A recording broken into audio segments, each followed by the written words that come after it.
नमस्कार, मी रेणुका. या बुलेटिनमध्ये आपण स्पीड न्यूज बघणार आहोत, पण त्याआधी एक ताजी बातमी आपण बघणार आहोत आणि अगदी सुरुवातीला ती बातमी आहे ती म्हणजे कन्नडचे आमदार हर्षवर्धन जाधव यांच्यावर गुन्हा दाखल झालेला आहे.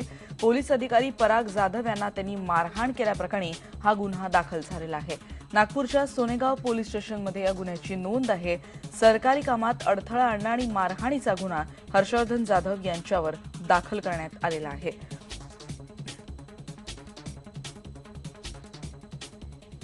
आणि यानंतर बघूयात आता स्पीड न्यूज.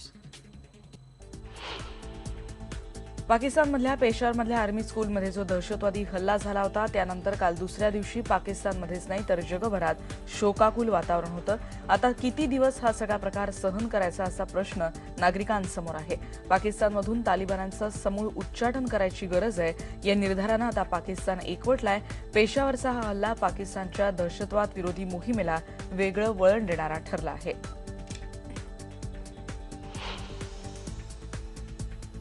हा हल्ला केलेल्या पाकिस्तानी दहशतवाद्यांचे फोटो पाकिस्तान तालिबाननं जारी केलेले आहेत. या 6 ते 7 बंदूकधारी इसमांचा समावेश आहे. वझिरिस्तानमधल्या लष्करी कारवाईचा बदला आम्ही घेतला असं तालिबाननं म्हटलंय.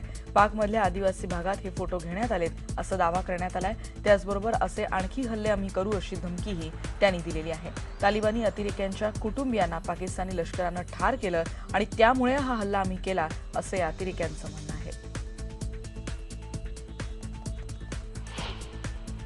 26/11चा मास्टरमाइंड आणि दहशतवादी हाफिज सईदनं पेशावरचा हा हल्ला भारतानंच केलाय असा आरोप केलाय. पंतप्रधान नरेंद्र मोदी केवळ नरकाश ढाळतायत असंही त्यांनी म्हटलंय आणि त्यानं भारतावर हल्ल्याचा इशारा दिलाय.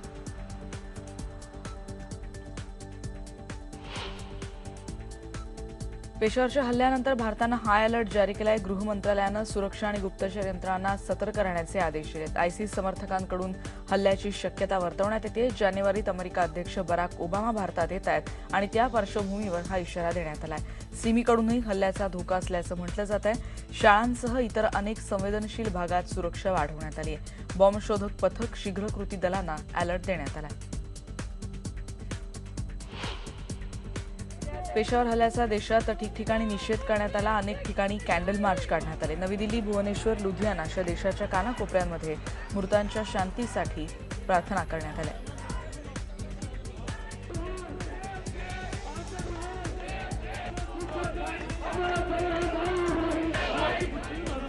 श्रीनगरमध्ये देखील हल्ल्याचा निषेध करण्यात आला. शांतता सभेचं इथे आयोजन करण्यात आलं होतं. काळे झेंडे फडकवत या भ्याड हल्ल्याचा निषेध करण्यात आला.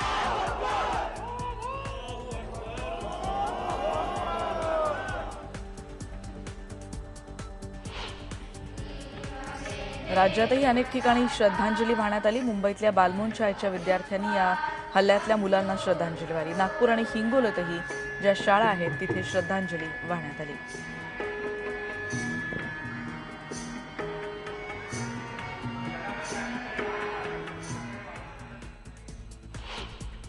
ठाण्यातही अंजुमन इस्लाम शाळेच्या विद्यार्थ्यांनी पेशावर हल्ल्यातल्या बळींसाठी प्रार्थना केली. यावेळी त्यांचे पालकही उपस्थित होते.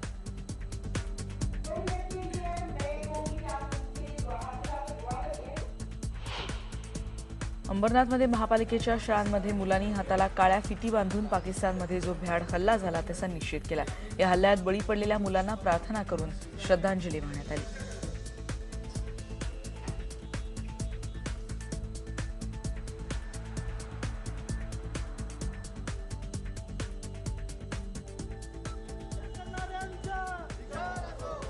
अहमदनगरमध्ये पेशावरच्या सैनिक शाळेतल्या दहशतवादी हल्ल्याचा निषेध करण्यात आला.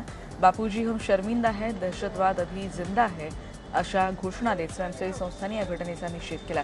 दहशतवाद संपवण्यासाठी सामूहिक प्रयत्न करण्याची गरज यावेळी व्यक्त करण्यात आली. तालिबानच्या अतिरेक्याने जो काल पाकिस्तानमध्ये पेशावरमध्ये विद्यार्थ्यांवरती जो हल्ला केला हा मानवतेला एक कलंक आहे असं आमचं मत आहे. कारण विद्यार्थ्यावरती तुम्ही हमला करताय हे भ्याड कृत्य आहे. त्या मुलांचा काय दोष आहे? निष्पाप मुलं आहेत, त्यांचा तुम्ही बळी घेताय. पुण्यातल्या MIT पॉलिमर इंजिनिअरिंग कॉलेजमध्ये रॅगिंगचा प्रकार घडलाय. वर्गातल्या मुलांनी रॅगिंगमुळे वरुण कांबळे या मुलाला मानसोपचार तज्ज्ञाकडे उपचार घ्यावे लागतात. या मुलानं 3 वेळा आत्महत्येचा प्रयत्नही केलेला आहे आणि त्यामुळे त्याचे पालक आता चिंतेत आहेत.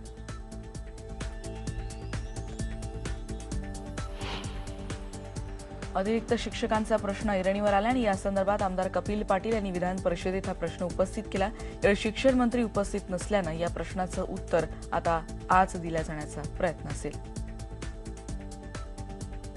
शिक्षण मंत्री या वादग्रस्त निर्णयांना स्थगिती देणार नसतील तर त्यांनी राजीनामा द्यावा.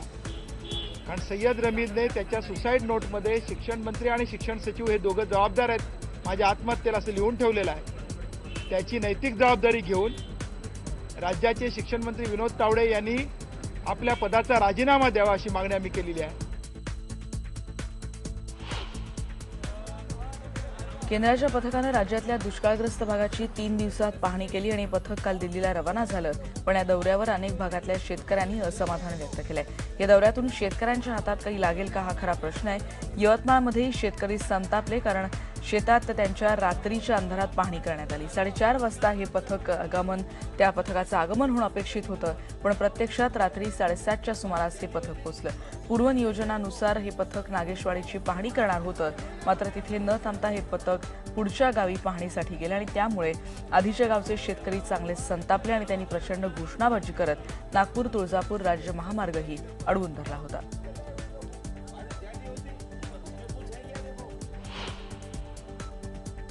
राज्यातल्या दुष्काळग्रस्तांसाठी राज्य सरकारनं केंद्राकडे आणखी भरीव मदतीची मागणी केली आहे. केंद्राच्या पाहणी पथकानं या दुष्काळग्रस्त भागाची पाहणी केली आणि या पथकानं मुख्यमंत्र्यांची भेट घेतली. ज्या भेटीत त्यांनी दुष्काळी मदतीचा अतिरिक्त प्रस्ताव या समितीला दिलाय. 19,000 गावांव्यतिरिक्त आणखी 5,700 गावं दुष्काळ सदृश्य जाहीर करण्याची विनंती यावेळी केंद्राला करण्यात आली आहे. पिण्याचं पाणी, चारा आणि गरज पडली तर स्वस्त दरात धान्य उपलब्ध करून देण्याची मागणीही यात करण्यात आली आहे. महाराष्ट्रातली परिस्थिती अत्यंत भीषण आहे हे केंद्रीय पथकाने मान्य केलेलं असल्यामुळे आम्ही जे मेमोरंडम दिलाय त्याची जशीच्या तशी शिफारस ही केंद्र सरकारला करू अशा प्रकारचं आश्वासनही त्यांनी दिलंय. आपलं मेमोरंडम जे सुधारित आहे हे तातडीने पाठवायचा आपण प्रयत्न करतो आहोत. ते गेल्याबरोबर ही कारवाई होईल. मुंबई महानगरपालिकेत 85 कोटींच्या प्रस्तावावरून एक गोंधळ नाट्य घडलं. स्थायी समितीच्या बैठकीत बगीचाच्या सौंदर्यीकरणाच्या प्रस्तावाला विरोधकांनी विरोध करूनही नियमबाह्य पद्धतीनं तो मंजूर करण्यात आला असा दावा विरोधकांनी केला आणि अशा पद्धतीनं हा प्रस्ताव मंजूर होऊ शकत नाही हे सांगण्याची जबाबदारी महानगरपालिका चिटणीसांची असते, पण चिटणीसांनी ती जबाबदारी पार पाडली नाही आणि त्यामुळे नाराज सदस्य चिटणीस जे आहेत ते नारायण पठाडे यांच्या केबिनमध्ये जाऊन बसले आणि हा प्रस्ताव नियमबाह्य पद्धतीनं संमत झाल्याचं त्यांनी लेखी पत्रही मागितलं. पठाडे यांनी पत्र दिल्यानंतर या ठिकाणी अचानक सत्ताधारी पक्षाचे नेतेही येऊन पोहोचले आणि गोंधळात भर पडली. दोन्ही पक्षांनी एकमेकांच्या विरोधात घोषणा दिल्या आणि आता हे प्रकरण पोलिसांकडे जाण्याची शक्यता आहे.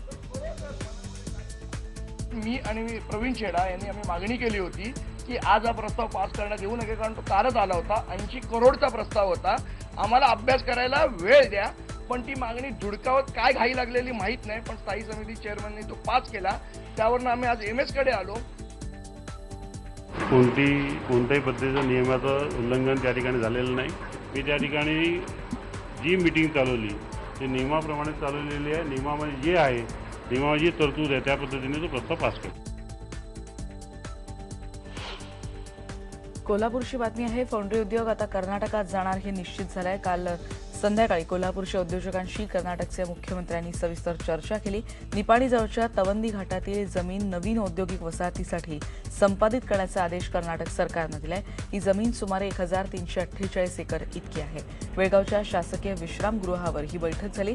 राज्यात विजेचे दर जास्त आहेत आणि सरकार उद्योगांसाठी मदत करत नाही, सुविधा देत नाही. या कारणांसाठी राज्यातले उद्योग आता कर्नाटकच्या मार्गावर आहेत.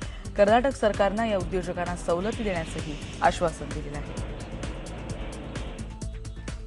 कालच आमची मंगळवारी संध्याकाळी बेळगाव येथे कर्नाटकचे CM सिद्धरामय्या यांची सर्किट हाऊसला भेट झाली. आमच्या सर्व असोसिएशनच्या पदाधिकाऱ्यांना त्यांनी तातडीनं बोलवून घेतलं आणि आम्ही जी मागणी केलेली आहे ती मागणी प्रिन्सिपल सेक्रेटरी स्थानिक आमदार वीरकुमार पाटील यांच्या समवेत पूर्ण चर्चा करून तातडीनं उद्योजकांना प्लॉट अलॉटमेंट करून इन्फ्रास्ट्रक्चर डेव्हलपमेंट करून द्यायचे संबंधित अधिकाऱ्यांना आदेश दिलेले आहेत. स्पाइसजेट विमान कंपनीच्या अडचणींमध्ये आणखी वाढ झाली आहे. तेल कंपन्यांनी क्रेडिटवर इंधन द्यायला नकार दिल्यानं स्पाइसजेटच्या जवळपास 200 विमानांची उड्डाणं काल रद्द करण्यात आली. तेल कंपन्यांनी स्पाइसजेटकडे आधीची थकबाकी देण्याची मागणी केली आहे आणि ती भरल्यानंतर पुन्हा इंधन पुरवण्यात येईल असा पवित्रा तेल कंपन्यांनी घेतलाय. यामुळे स्पाइसजेटची कोंडी झाली आणि अचानक विमान रद्द झाल्यामुळे प्रवाशांना त्रासाला सामोरं जावं लागलंय. मुंबई, पुणे, औरंगाबाद, नागपूर सारख्या विमानतळावर प्रवाशांचा संताप अनावर झाला. दरम्यान तोट्यात असलेल्या स्पाइसजेट एअरलाइन्सला केंद्र सरकारनं काहीसा दिलासा देत या कंपनीला 600 कोटींचं कर्ज देण्याची सूचना बँकांना केली आहे. त्यासोबत स्पाइसजेटला कर्जाची परतफेड करण्यासाठी 8 आठवड्यांची मुदतही देण्यात आली आहे. एक ब्रेक घेऊन आपण परत भेटणार आहोत.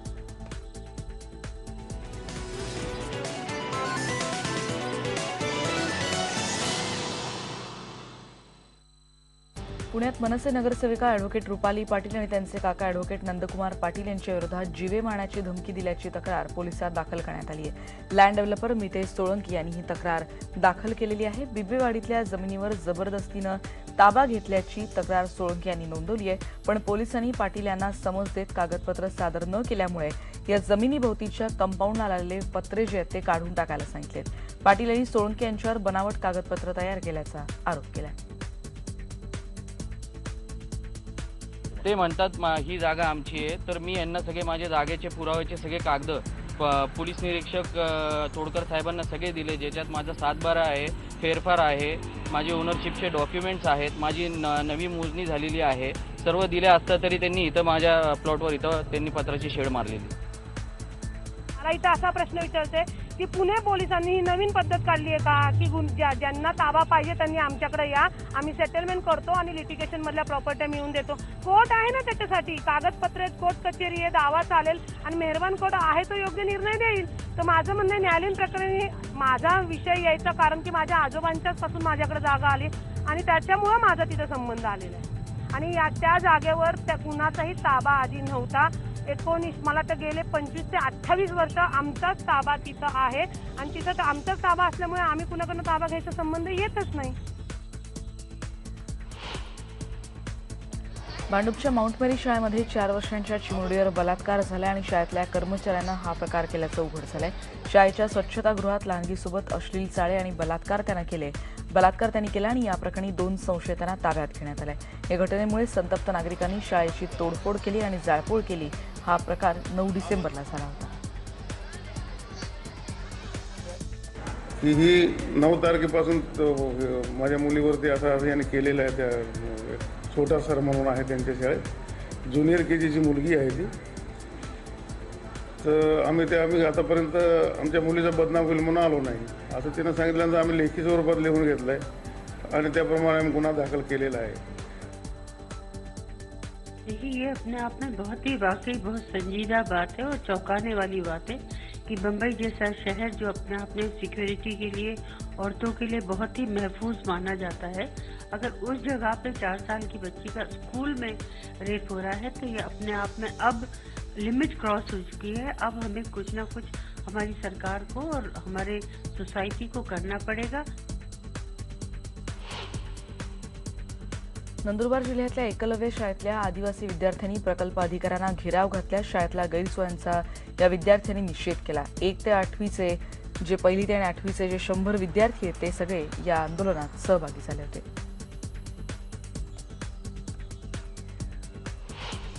कोंढाणे लघु प्रकल्पातल्या अनियमिततेप्रकरणी 7 जणांवर कारवाई करण्यात आली आहे. सध्या कार्यरत असलेले अधीक्षक अभियंता रामचंद्र शिंदे, कार्यकारी अभियंता राजेश रिठे, त्याचबरोबर गिरिराज जोशी, विजय कसाट यांना निलंबित करण्यात आलंय. 3 निवृत्त अधिकाऱ्यांचाही यात समावेश आहे. जलसंपदा मंत्री गिरीश महाजन यांनी ही माहिती दिली. प्रथमदर्शनी चौकशी झालेली आहे. विभागीय चौकशी अजूनही सुरू आहे. त्याच्यामध्ये काय कोण कोण दोषी मिळतं, कोण कोण सापडतं, त्या सर्वांचा त्याला समावेश. परंतु या संदर्भामध्ये पुढे जाऊन ACP कडून आम्ही चौकशी करणार आहोत. कारण अशा पद्धतीने इतकी अनियमितता जर झाली आणि त्यामुळे अशी अजूनही काही प्रकल्प आहेत की त्यामध्ये अशाच प्रकारची अनियमितता आहे. कल्याण शिळमार्गावर मानपाडा पोलीस ठाण्याजवळ ऑरेक्स फार्मा प्रायव्हेट लिमिटेड या कंपनीत रात्री स्फोट झाले, ज्यात भीषण आग लागली. डोंबिवली आणि परिसर स्फोटाने हादरला. यात कोणतीही जीवितहानी झालेली नाहीये. पोलीस आणि फायर ब्रिगेडच्या 6 गाड्या आग विझवण्याचं काम करतायत. स्फोटाचं कारण मात्र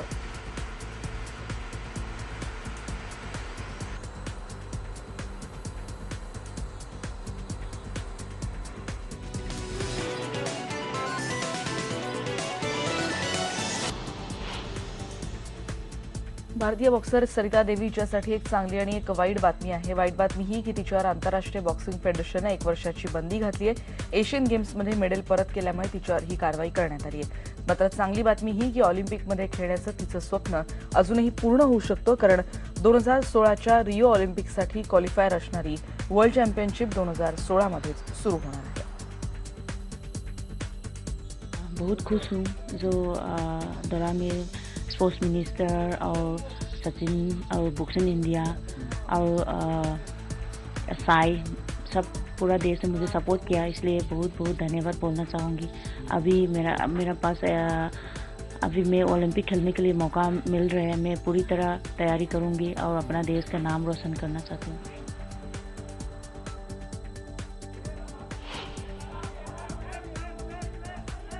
आमिर खानच्या पीके चित्रपटाचं स्क्रीनिंग नुकतंच मुंबईत झालं. यासाठी विविध क्षेत्रातल्या व्यक्ती उपस्थित होत्या. त्यामध्ये सचिन तेंडुलकर आणि राज ठाकरेंचाही समावेश होता. सचिन या चित्रपटाला आपली पसंती दिली आहे. आमिर खान सोबत अनुष्का शर्मा आणि संजय दत्त यांच्या या चित्रपटात भूमिका आहेत.